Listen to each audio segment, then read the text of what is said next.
Kendall Graveman continues to be the grave digger, and he did not throw in the series opener at Wrigley, and he comes in tonight and he has a 6-pitch inning, right? And everybody's thinking that, okay, that was in the 7th. It was, real easy inning for him. Thinking he's going to come back out. And I will say, this is time for a little TLR, criticism here. Absolutely should have gone back to Graveman, especially based on what went down after this. Well, we talked about this a couple of times over the past week here on the show.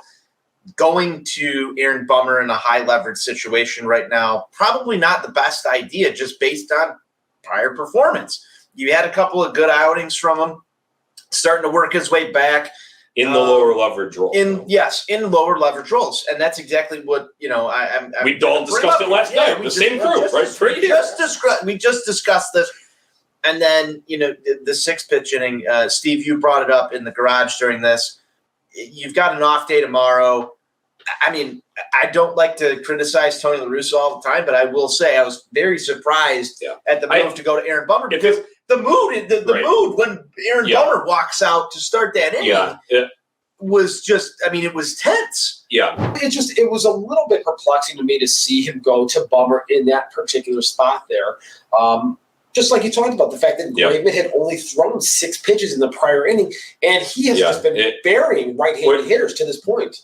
Yeah, and it was Sal, White Sox Sal in here says he wants Graveman for at least one more batter. I concur with that. Hell, I would try to go with the 6-out outing there. That would have been, you and I had talked about it right when he came out for the 7th. And we were like, okay, we're going to try to go Graveman for 6. Steve, you and I looked at each other and nodded and said, yeah, looks like that's the plan, right? But that wasn't. All right, let's talk about what happened here. Aaron Bummer in, obviously, in the bottom of the 8th for the Cubs. Wisdom leads off, smokes a fastball for a single. Madrigal follows up with a ground ball through the left side for a single.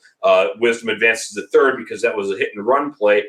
Cubs pinch hit, bring Yan Gomes into the game, another righty. Luckily, he lines out to Timmy there. That was a big one for Bummer. And I was, we were all on the edge of our seats already there. But it gets even more because then Tony comes out, grabs the ball from Bummer, brings metal Matt Foster into the ball game. Boys. You love it. I love it. Hey, Matt Foster entered with an 0.82 ERA. That could have only improved today. Love it. Love bringing in Matt Foster here. He's been nails since he's made his way back into high leverage situations for this White Sox bullpen. He was kind of the guy that coming into this year, you really didn't think he was going to play a big factor into high leverage spots or even the bullpen really in general. At least in my mind, you're sitting here thinking about guys like Kendall Graveman, Joe Kelly, Bummer, obviously Liam Hendricks, even to an extent at one point in time, Craig Kimbrell. So where was Matt Foster's role in this bullpen? Guys like Jose Ruiz and Matt Foster have really added themselves at this point to really kind of save what we thought was the quote-unquote super PAC. I mean, what are your thoughts here? No, that's absolutely true. And you see that. And you have to see guys kind of come out of nowhere. And I know Foster obviously had the really good season in 2020 in the pandemic-shortened season. But when you've got this long stretch of a season coming up, and particularly this brutal schedule that they are right in the midst of here, you need some guys to step up that you weren't necessarily counting on. And to see Matt Foster come out there tonight, and I mean, he had nuts the size of boulders tonight. So for him to go out there in that particular situation, just lock things down the way that he did, keep this game where it was at, give them an opportunity to be able to close out this thing.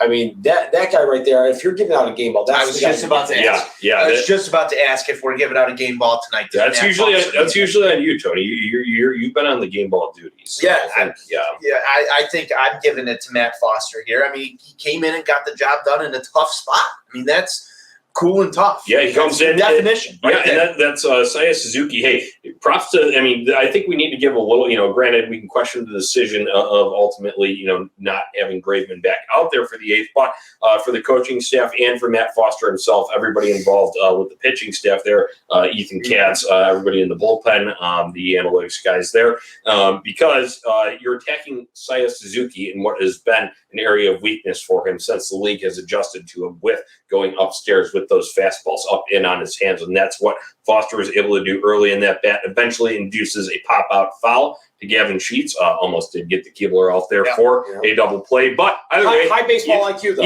Ian Happ comes in.